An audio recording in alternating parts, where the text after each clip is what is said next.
about to leave, already packing. Come with me, I'm not really asking. We'll get away to a place where we don't know. About to see.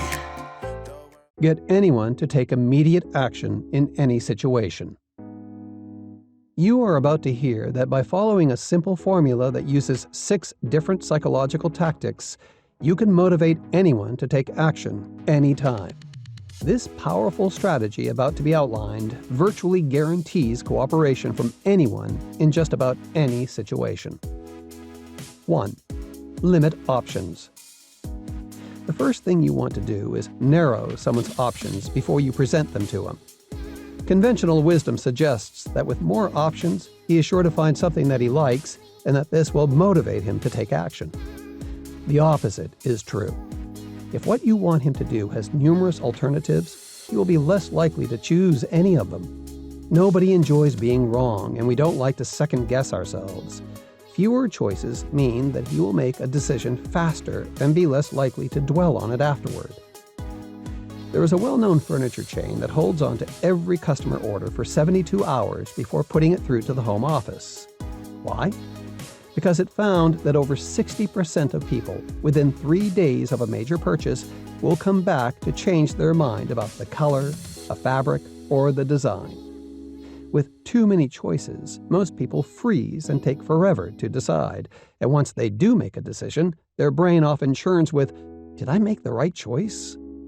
Unless you're in a retail situation where competition mandates selection, offer no more than 3 options, with 2 being ideal. No choices can lead to a person's feeling his freedom is restricted and cause him to back off. Any option, even one, gives him a sense of empowerment, and you want him to believe that he's in control. 2. Give a deadline. Giving a deadline for action fulfills 3 separate and very important psychological motivations for fostering action. A task will expand or contract depending upon how much time you allow for it. The world operates on deadlines and expiration dates because if there is no immediate need to move forward, most people will not. It is human nature to wait until conditions become more favorable, or until we have more information, or until we are in a better mood before taking an action. It's important to give a clear-cut deadline and let the person know that the action must be taken now, because he may not have a chance to act later. This also invokes another psychological motivation in that we don't like our freedom to be restricted. Whenever we are told that we cannot have or do something, we end up desiring it more. So by letting an individual know that he may not get the opportunity to act in the future, you create a larger incentive toward moving now. There is another well-known, though less scrupulous retail store that puts sold tags on items that it wants to get rid of. They do it for this very reason. When we see a sold tag on something, we are unconsciously driven to desire it more. Then when we find out that another just like it may be for sale, we jump on the opportunity to purchase it. Consistent with this law are numerous studies that show that human beings respond to that which is scarce and becoming scarcer. I'm sure you find this to be true in your own life. When something is the latest or hottest and everyone wants one, it becomes that much more desirable. And when the window of opportunity to act continues to shrink, we are driven to desire it that much more. We place value on that which is scarce. Diamonds, gold, and oil are not essential to our well-being, yet they are highly valued, but only because of the perception that they are scarce. Think about it. Platinum is worth more than gold, and gold more than silver, and silver more than copper, all because of how much of it is available to us. 3. Use the law of inertia. Sir Isaac Newton first informed us that objects in motion tend to stay in motion, and objects at rest tend to stay at rest. He might well have added that people in motion tend to stay in motion, and people at rest tend to stay at rest. If you're able to get the person moving in the right direction, either physically or mentally, starting with something easy and or fun, he will likely continue to follow through. Why is this so? Human beings have a strong need for consistency with their actions. Several studies in this area clearly illustrate how effective this psychological factor can be when applied to motivating a person. They show us that when someone is presented with a small request and subsequently does it, he is infinitely more likely to agree to a larger request, the thing that we wanted him to do in the first place, what we really wanted him to do. However, if he is not first presented with and subsequently doesn't complete the smaller request, then he has no unconscious motivation for consistency. Called the foot in the door technique, the following study demonstrates the tendency for people who have first agreed to a small request to comply later with a larger request. Friedman and Fraser, 1966, asked homeowners if they would let them place a huge "Drive carefully" sign in their front yards. Only 17% gave permission. Other residents, however, were first approached with a smaller request. They were asked to put up a 3-inch "Be a Safe Driver" window sign. Nearly all immediately agreed. When approached a few weeks later, the homeowners were asked to place the gigantic sign on their front lawn. This same group overwhelmingly agreed. 76% consented to having the unsightly sign in their front yards. When we take a small step in one direction, we are driven to maintain a sense of consistency by agreeing to larger requests. Simply, those who had agreed to the smaller request had reshaped their self-concept to include the definition that they were serious about driver safety.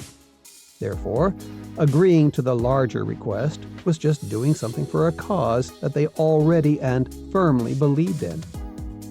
Effective fundraisers know the number one rule for raising money. The easiest person to get a donation from is someone who has given money before. PowerPoint. Music has an impact on the speed of our actions. Consider the study done by Milliman in 1982, which showed that slow-paced music played in grocery stores increases sales because shoppers walk more slowly down the aisles. The flip side of this is also true. Fast-paced music furnishes an unconscious motivation for acting quickly. Robillé et al., 1985, found that if fast music is played while people eat, they respond with more bites per minute. If possible, have fast-tempo music playing in the background to increase the feeling and urgency for taking action. To increase the benefits of this law, try speaking faster. You will notice that if you ask someone a question slowly, he will respond the same way, and vice versa. Others will be guided by your sense of urgency, and speaking fast increases this feeling of necessity. 4. Expectation. The law of expectation states that people will do what you expect them to do. Speak and act directly, clearly, and confidently.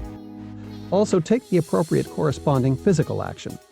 Whether it's moving toward the door, picking up a pen, or dialing the phone, people will respond to your assuredness and act accordingly. In other words, you can use more than just words.